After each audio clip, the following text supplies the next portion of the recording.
यहाँ सीजेपी के second protest जो दिल्ली में हुआ जंतर मंतर में, हम वहाँ आए हुए हैं, हमारे साथ जुड़ रहे हैं। अपना नाम बताइए। दिशा। हाँ, इशिता। हाँ, आप क्या हैं, मतलब अभी स्टूडेंट हैं, एस्पिरेंट हैं? मैं स्टूडेंट अपना एज पास कर चुकी हूँ और अब मैं जॉब करती हूँ। पहले स्टूडेंट थी मैंने सीयूईटी दिया है और मुझे पता है क्या टेक्निकल ग्लिचेस आते रहते हैं हर साल पेपर में। ठीक है। तो आप अगर एजुकेशन मिनिस्टर को एक लाइन में आपको कुछ बोलना हो, तब क्या बोलेंगे? रिजाइन। ठीक है। आ, ये जो अभी पेपर लीक हुए हैं, इतने सारे हुए हैं लीक, पेपर लीक हुए हैं, उसके बाद भी सरकार जो बिल्कुल अकाउंटेबिलिटी नहीं ले रही है, जवाबदेही नहीं ले रही है।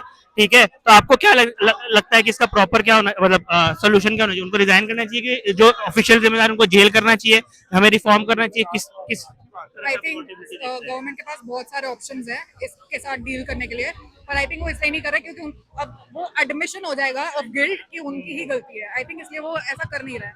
पर बात रही रेजिग्नेशन की, तो फिर इट्स हाई टाइम नाउ। इतने सारे प्रोटेस्ट हो चुके हैं, इतना लीक हो चुका है, इतना सीबीएसई के ओएसएम में दिक्कत आ चुकी है, हर पेपर में उनके कुछ ना कुछ गड़बड़ होती है एनटीए से। तो I think resignation is the bare minimum जो कोई कर सकता है। अपना अपना कुछ शर्म दिखा दो और रिजाइन कर दो, उतना तो बेसिक होता है। पहले लोग करते थे रिजाइन, एक जमाना था तब, अब पता नहीं कोई अकाउंटेबिलिटी नहीं रह चुकी है। तो I think people should be scared about the future of this country, not just because of क्या चल रहा है एजुकेशन सिस्टम या लीग या कौन से डॉक्टर्स बनने वाले in the future, but also because ministers are not being accountable. जो उनकी गलती है वो लोग एडमिट करने के लिए रेडी नहीं है और एडमिट करने के लिए अपनी कुर्सी छोड़ने के लिए रेडी नहीं अगर कोई बोलता है इसके अगेंस्ट, तो उसको कांग्रेस का बोल दिया जाता है, एंटी नेशनल बोल दिया जाता है। आपको क्या लगता है इसके बारे में आवाज उठाना एंटी नेशनल है? है। Of course not. इससे ज्यादा कुछ नेशनलिज्म हो नहीं सकता अगर आप इस प्रोटेस्ट में आ रहे हो, अगर आप चाहते हो कि इंडिया एक बेटर डायरेक्शन में जाए, कि गलतियां जो हो रही है वो ना हो। अगर इससे ज्यादा कुछ नेशनलिज्म मैं नहीं बिलीव करती। जो घर बैठ के इसको क्रिटिसाइज कर रहा है वो एंटी नेशनल है मेरे हिसाब से। मीडिया को आप कैसे देखते हैं? ट्रेडिशनल जो मीडिया है, जो चैनल है, वो इसको कवर नहीं कर रहे हैं ना, इसको कवर कर रहे हैं। अभी आपने जैसे सीबीएसई का बताया, ओएसएम में बहुत गड़बड़ियां हुई, उसको भी मीडिया ने, नेशनल मीडिया ने कवर नहीं किया। इसको आप किस तरह से देखते हैं? लास्ट प्रोटेस्ट में मैं आई थी दिल्ली के, तो वहाँ पे कुछ मेन स्ट्रीम मीडिया हाउसेज आए थे, पर बिकॉज वो जैसी बातें कर रहे थे या जैसे क्वेश्चंस पूछ रहे थे उसके बेसिस पे लोगों ने उनको निकाल दिया यहाँ से नारेबाजी करके। हाँ, ये लास्ट टाइम हुआ था। और आई बिलीव अगर वो कर भी दे कवर तो फिर वो नैरेटिव दूसरा अपना अपने लिए जो कन्वीनियंट होगा वो नैरेटिव सेट कर देंगे। तो अगर ना कर रहे हो ना करे। और आई थिंक अब मेन जो सोर्स है ऑफ न्यूज वो मेरे लिए तो सोशल मीडिया बन गया है। मेन स्ट्रीम मीडिया से ज्यादा कुछ बेसलेस आजकल कुछ रहा नहीं है मेन स्ट्रीम मीडिया से। अभी एजुकेशन में एक हम लोग देख रहे हैं कि बहुत महंगी फीस हो रही है, और बहुत प्राइवेटाइजेशन भी हो रहा है। इसको इस तरह ये स्टूडेंट्स को किस तरह से अफेक्ट कर रहा है? आई थिंक ये हो इसलिए रहा है, जो गवर्नमेंट कॉलेज है, मैं कुछ गवर्नमेंट कॉलेज से पढ़ी हुई हूँ, वो रीजनेबल रख रहे अपनी फीस अभी। और जिनके पास जिनको एजुकेशन सिस्टम में इंडिया के भरोसा नहीं है वो जा रहे हैं प्राइवेट इंस्टीट्यूट्स की तरफ। Private institutes of course they will charge more because they have the autonomy to do that. But जैसे हम देख लो जो भी हमारे मिनिस्टर्स हैं उनके जो बच्चे हैं वो फॉरेन पढ़ने जाते हैं, इतना महंगा होता है आजकल, आम पर्सन कोई उसको ज्यादा अफोर्ड कर नहीं सकता है। तो हमारे लिए ऑल्टरनेटिव यही है कि इंडिया का तुम जो एजुकेशन सिस्टम है वो बेटर करो, वो उनसे हो नहीं रहा है। पैसे उड़ाने के लिए लोग रेडी हो उसके पीछे, and I don't even blame them because alternative नहीं बचा है। जो कॉमन पीपल जो अपने बच्चों को प्राइवेट इंस्टीट्यूट या फिर बाहर भेज रहे हैं उनके पास ऑल्टरनेटिव नहीं है। उनको पता है कि एजुकेशन सिस्टम इंडिया का नहीं है अच्छा, अभी कम्पीट ही नहीं कर पा रहा है वो इंटरनेशनल।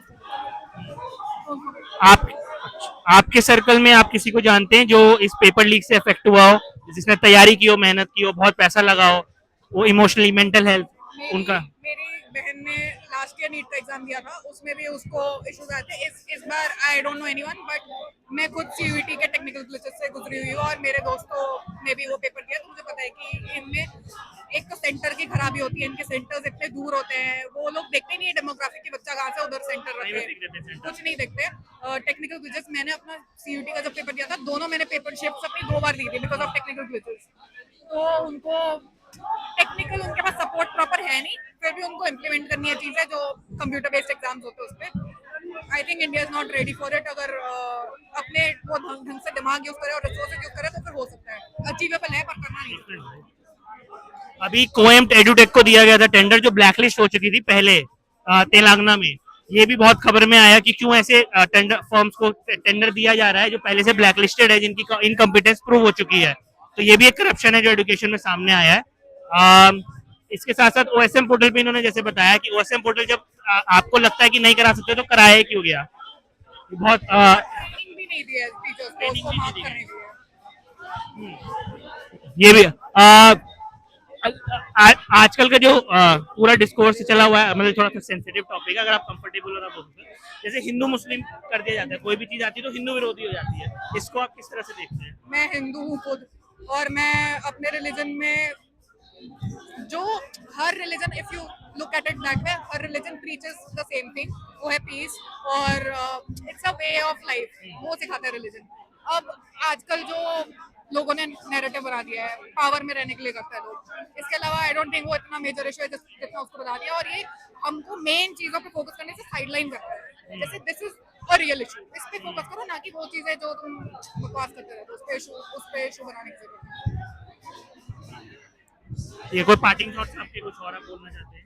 रिजाइन कर दो भाई, बहुत हो गया, आप थोड़ी शर्म दिखा दो, रिजाइन कर दो, धर्मेंद्र प्रधान मस्ट रिजाइन। बैठा रहे, आलसी इंसान है वो। Thank you, thank you.